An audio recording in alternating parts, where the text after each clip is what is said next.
Bonjour à tous, dans cette vidéo je vais vous présenter un petit peu comment on peut utiliser la tablette, comment les élèves peuvent utiliser leur tablette pour vous rendre du travail, vous montrer rapidement l'application élève qui leur permettra d'accéder en fait à toutes les applications qu'ils ont le droit d'installer et que du coup vous pouvez leur demander d'installer bien sûr. Donc je vais commencer par l'application élève parce que c'est ce qui est de plus facile et de plus rapide à régler. Donc tous les élèves ont forcément cette application dans leur tablette. Normalement ils savent tous ce que c'est. C'est la seule application qui est un petit peu noire normalement. Voilà, l'application élève c'est une espèce de carte comme ça. Donc parfois il faut un petit peu de temps pour que ça se lance. Faites attention aussi, ils peuvent vous demander une mise à jour. Cette mise à jour elle demande des codes que je crois que les élèves n'ont pas. Donc une fois que vous arrivez sur cette application, elle est un petit peu austère quand même. C'est vrai qu'il n'y a pas grand chose à regarder là-dessus. Donc de toute façon nous ce qui va nous intéresser c'est d'aller dans tous les iPads élèves. Et en fait finalement vous avez ici toutes les applications que peuvent obtenir les élèves. Alors il faudra regarder un petit peu de votre côté. Vous avez ici les applications de QCM interactifs qui sont quand même très intéressants avec les tablettes. Vous avez des mathématiques, des compteurs, des choses comme ça. Certainement aussi des choses pour faire des flashcards ou des cartes mentales, etc., etc. Donc il y a quand même pas mal d'applications et ces applications peuvent être installées librement.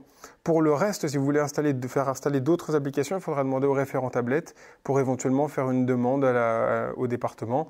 Encore faut-il évidemment que cette demande soit autorisée après derrière évidemment. Alors, si maintenant donc vous êtes en séance avec vos élèves et vous voulez qu'ils vous rendent un travail à la fin de cette séance, et ce travail par exemple, je ne sais pas, je vous dis une bêtise, ça se passe sur Freeform par exemple ou sur un PDF que vous avez donné et dans ce cas-là, vous utiliserez Xodo. Bon, ça n'a aucune importance. Je vais prendre l'exemple, nous, qu'on a en cours ici. Donc, vous avez donné une activité à faire et vous voulez vérifier après derrière si l'activité est faite ou non. Pour que les élèves puissent vous l'envoyer, il va falloir déjà que cette activité, elle soit enregistrée. Alors, normalement, les élèves, pour enregistrer leur activité, d'ailleurs, je peux vous montrer un petit peu comment on fait ici.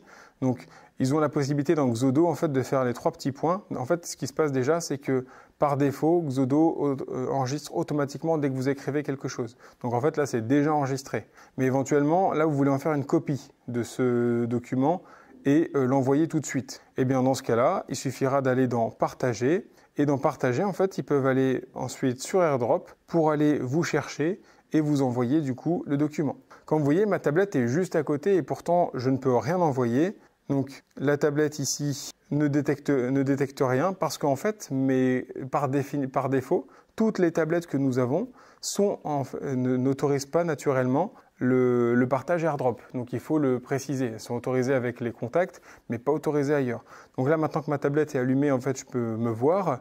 Et en fait, ce qui se passe, c'est que si je clique comme ceci, voilà, j'ai un élève, donc je reçois une petite notification qui me dit un élève a partagé avec vous un travail sur AirDrop. Ça se passe maintenant en classe. Et donc l'élève qui a partagé son travail avec moi, je vais le recevoir ici. Donc l'élève qui a partagé son travail avec moi, je vais le recevoir dans cette petite case qui est ici là.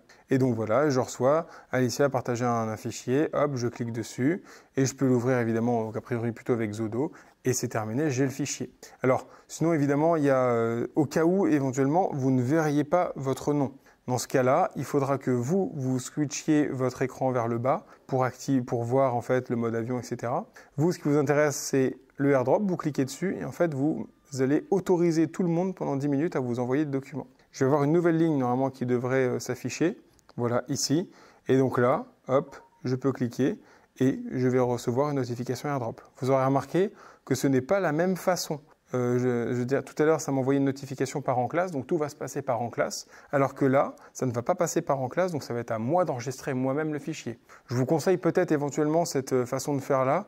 Je la trouve plus facile d'accès, disons, même si évidemment le travail en classe marche aussi.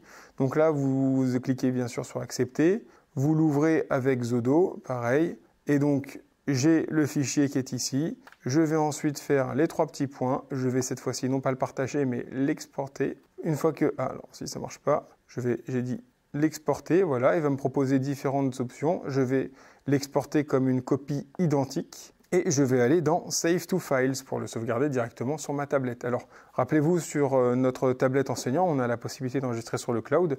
Ça peut être une bonne façon de faire si vous préférez ensuite corriger plutôt sur un ordinateur éventuellement, où ça ne prenne pas de place sur votre tablette, bien sûr. Bon, là ici, pour ce cas-là, on va aller sur l'iPad. Sur l'iPad, du coup, j'ai créé déjà un dossier quelconque. Évidemment, si vous voulez créer des dossiers, vous savez faire maintenant. Je clique dessus. Là, ici, j'ai le nom de l'activité. Je vais ouvrir mon clavier. Hop. Afficher le clavier. Alors parfois le clavier, bien sûr, généralement le clavier s'affiche tout seul. Au cas où, bien sûr, si ce n'est pas le cas, dans ce cas-là, vous lui demandez de vous l'afficher. Et du coup, vous la renommez au nom de l'élève, par exemple, peu importe. Bon, là, je ne veux pas le renommer pour le coup, mais je pourrais bien sûr. Et ensuite, je n'oublie pas de cliquer sur Enregistrer. Une fois que c'est fait, ça y est, j'ai reçu ce travail-là. Évidemment, faites attention à ce que tous les élèves ne vous l'envoient pas en même temps, puisque vous allez recevoir tout un tas de notifications, vous ne saurez plus à qui et quoi. Éventuellement aussi, pour éviter que ça vous fasse trop de travail, les élèves peuvent, dès le début, renommer leur travail. C'est pour ça que même eux, le fait qu'ils exportent éventuellement leurs fichiers, ça peut être une bonne façon de faire. Mais sinon, bien évidemment, ils vont aller, eux, dans leurs documents, puisqu'ils l'auront enregistré déjà au préalable dans leurs documents. Donc, ils vont aller dans Fichier, et une fois qu'ils seront... Alors, hop, une fois qu'ils sont dans Fichier sur leur iPad, ils ont leurs documents ici. Et éventuellement, ce qu'il vaudrait mieux peut-être qu'ils fassent, c'est que leur fichier qui les intéresse, peut-être ils le dupliquent. Une fois qu'ils l'ont dupliqué, ils le renomment à, par exemple, là, leur nom, point prénom, avec la classe. Et comme ça, vous n'avez pas besoin de le renommer, ça vous fait quand même moins de travail. Et là, vous pouvez du coup derrière, recevoir quasiment tous les documents en même temps, ça pose pas de problème. Donc voilà comment ils peuvent faire évidemment pour vous partager ça. Alors admettons que maintenant, évidemment, ça c'est dans le cas où vous voulez juste un PDF, donc une fin de travail de cours. Mais admettons, je pense par exemple à l'anglais ou à d'autres matières éventuellement, vous auriez besoin de plusieurs types de documents en même temps. Et bien dans ce cas-là, vous pourriez avoir un enregistrement audio, plus une vidéo, plus une photo, ou plus une carte, plus un texte, enfin je ne sais pas, peu importe, en tout cas plusieurs fichiers. Dans ces cas-là, ce qu'il va falloir faire, c'est que les élèves créent un dossier. Donc là, par exemple, ils vont créer un dossier. Dans leur dossier, là, en l'occurrence physique, le dossier, évidemment, comme d'habitude, ils essayent de le renommer à leur prénom, point, leur nom ou des choses comme ça, de façon à ce que vous puissiez vous y retrouver facilement, que vous n'ayez pas renommé pour éviter du travail.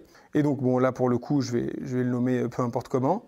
Et en fait, ce dossier qui est là, donc, ils vont glisser là-dedans, hop, leur travail. Donc là, pour glisser du travail, il suffit de faire ça. Et donc là, si le document est directement à côté, je peux l'envoyer directement. Sinon, autre possibilité, effectivement, vous cliquez là et puis vous allez du coup le déplacer là dans AAA et A, comme ça ce sera fait. Donc là, je vais pas le faire, je vais annuler. Et donc comme ça, ce document-là, ce dossier va contenir par exemple le contenu, donc du coup le fichier dictaphone, du dossier texte, des photos, etc. Et donc ce dossier-là maintenant, vous allez vouloir le recevoir.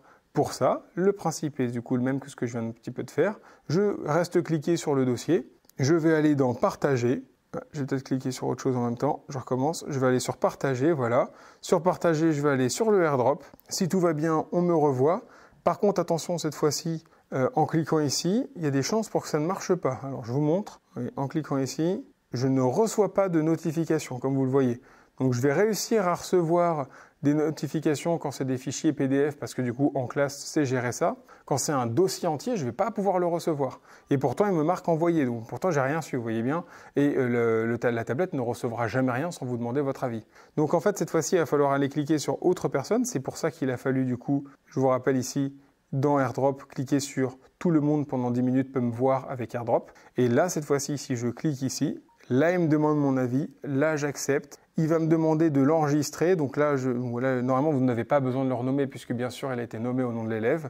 Bon, si besoin, vous le renommez. Et ensuite, vous le mettez où vous voulez le mettre, bien sûr, sur mon iPad, sur votre Nextcloud, peu importe. Tac, et là ensuite, j'enregistre et terminé. Voilà les façons du coup que va avoir un élève de vous envoyer du travail, qui soit du coup ce travail sous la forme d'un PDF ou d'un fichier quelconque. De toute façon, dans ce cas-là, c'est très simple. Je vous rappelle, la touche de partage dans n'importe quelle application, c'est toujours ce carré bleu avec la flèche vers le haut. Et quoi qu'il arrive, vous pouvez cliquer sur AirDrop à chaque fois pour l'envoyer, donc que ce soit un lien ou n'importe quel fichier. Donc vous avez ça dans toutes les applications, dans tous vos fichiers. C'est pour ça qu'en fait finalement, il ne faut pas vous embêter, vous dire mince, il faut absolument que je fasse du PDF, que du PDF. Non, vous pouvez enlever un petit peu, vous pouvez envoyer ce que vous voulez.